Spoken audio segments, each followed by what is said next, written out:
आदरयोग सुरजीत की तरह अब उस आदरयोग हो जाए उस काम कराते हो मिकी जैसी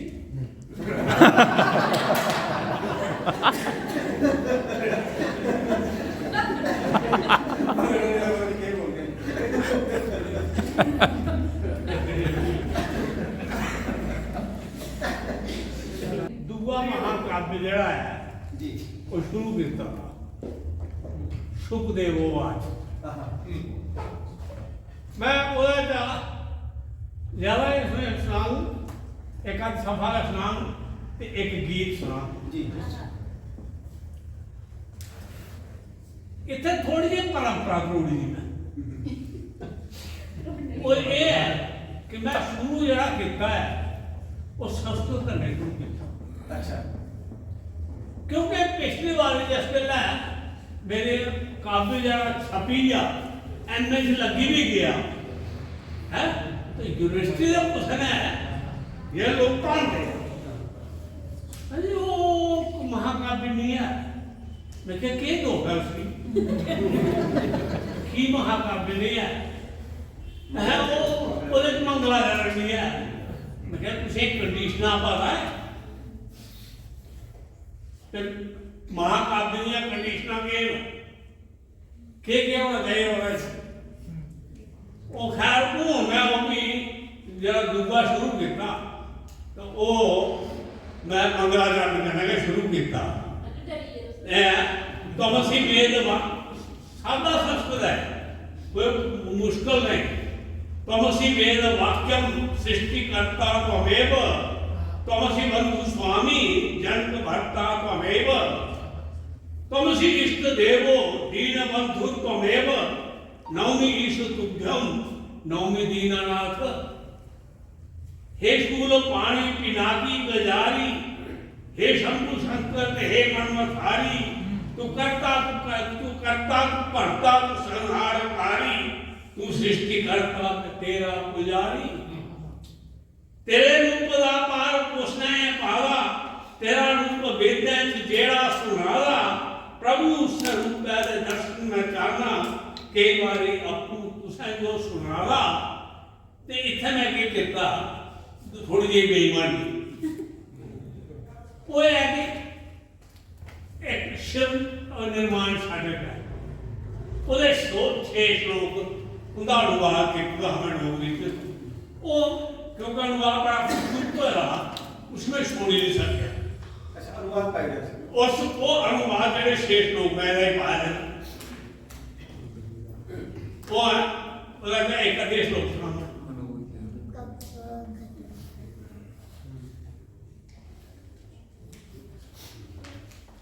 तुम्हें की बोलना है मन बुद्ध अंगता से ना चेते गया मैं ना कान अखी ते ना जीव गया मैं न धरती न अंबर ते ना तेज वायु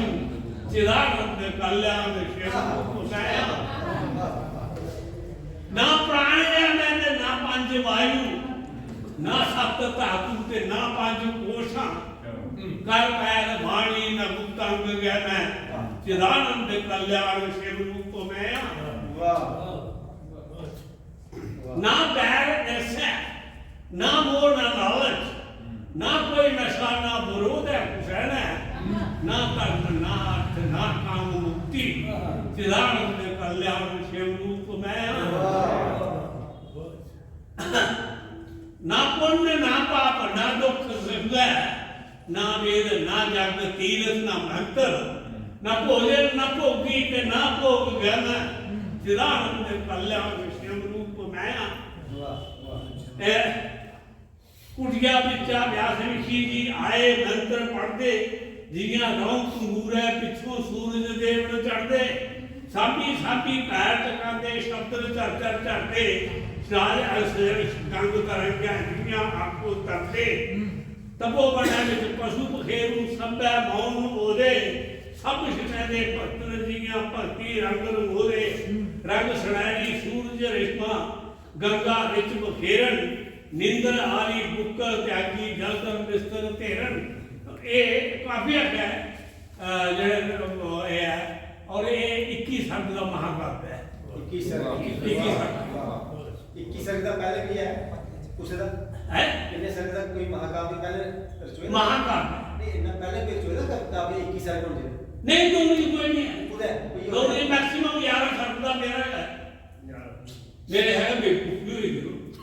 तू ही नहीं करा ये वाले से दूनी कर ले गले है कि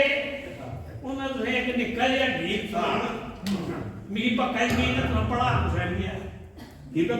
पढ़िया से आदत तो हो गए किताबें लेती हैं वो पूरा भी को आया का पूरा पढ़ा मैंने तुम्हारे को कड़ी पढ़ा मैंने जिंदे तो शायद लोगों ने छोड़ी गले का गीत उनका गाई है ते हम गान लगे तो उसके नक्श ही नहीं जाए नहीं उसके बाद पीछे भी आई है आधे उसे भी जाना साईं मेरे आसाम खलार जिंदड़ी खिलरी दी साईं मेरे साथ जिंदड़ी खिलरी दी वाह साईं मेरे आसाम खलार जिंदड़ी खिलरी दी पेई कोठी बार पसार जिंदड़ी कितर कितर पेई चुबखी फिंगर फिंगर ओदी साम मालका अपू आई न जिंदी न मोदी तू चज्जल चतर चढ़ार जिंदड़ी साईं मेरे आसाम खलार जिंदड़ी खिलरी एके जंगल जंजल जाड़ है संगत थोई कमली मिर्ग मरौकड़ पिछे पेरे गिरी न कल मकली होई गई तारो तार जिंदड़ी खिलरी दी वाह वाह मन्नी मन्ना करनी तन सुना के कपी मेरी रोदी पासनाए दी लिश्के मिश्के पूंगल गोदी रेया चित्ते लून बसा हाँ ये बात अब्बू कुत्ते मगर न पेरे औंगेरी घबराई बिन तेरे पुन छुड़ा छाती लाई तू कहत ते तू गए यार आई मेरे आसाम ते जिंदड़ी खिलरी दी एक ने कहने की हो ना क्योंकि ऑडियंस बड़ी अच्छी है सुनने वाले ने ते इयां भी जल्ला शायद एक बीमार था कोई दूसरा दिख नहीं गया उन्हें तुम्हारे के सुनाओ वो लगा सुना ओ का मारी थी क्या कोई तो करा दिखा अल्लाह दिया कोई वो दिखे देखा कॉल नहीं मेरा देखा बीमार है और सैर करने गया तो वो कब उठा देगा उसे मैं ठीक हो जाएगा वापस तक छोई गई पलिया मेरी होई गई पलिया मेरी होई ऐसे पढ़ रहे वो छंदा छंदा आया है मिकी सुती की चुरकाया है मिकी लगा तरका डरी गई सर में करने मरी गई गले लगी उसने रोई पई पलिया मेरी होई गई कतरी ते लूरो लूर जबदी सब नजरी भगते जंदे मेरी देह बखूरी खंदे माए मेरी उन में कोई गई मेरी गई बहुत कोल कलेजा ठंडर है मेरी ਕੰਡ ਰਵੈ ਤੂੰ ਕਉ ਭੋਗ ਬਣਾਵੀਆਂ ਤੀ ਥਾਲੀ ਵਿੱਚ ਸਜਾਵੀਆਂ ਆਉ ਪਾਰਸ ਕੰਨੇ ਛੋਈ ਗਈ ਆਉ ਭਲਿਆ ਮੇਰੀ ਹੋਈ ਗਈ ਆਉ ਇਸ਼ਕ ਚ ਗਲ ਗਲ ਡੁੱਬੀ ਦੀ ਉਹਦੀ ਦੁਨੀਆ ਦੇ ਵਿੱਚ ਕੁੱਬੀ ਦੀ ਜੋ ਪਹਿਲੇ ਉਹਨੂੰ ਪਲਾਈ ਉਹ ਪੀਂਦੇ ਗਏ ਚੜੀ ਆਈ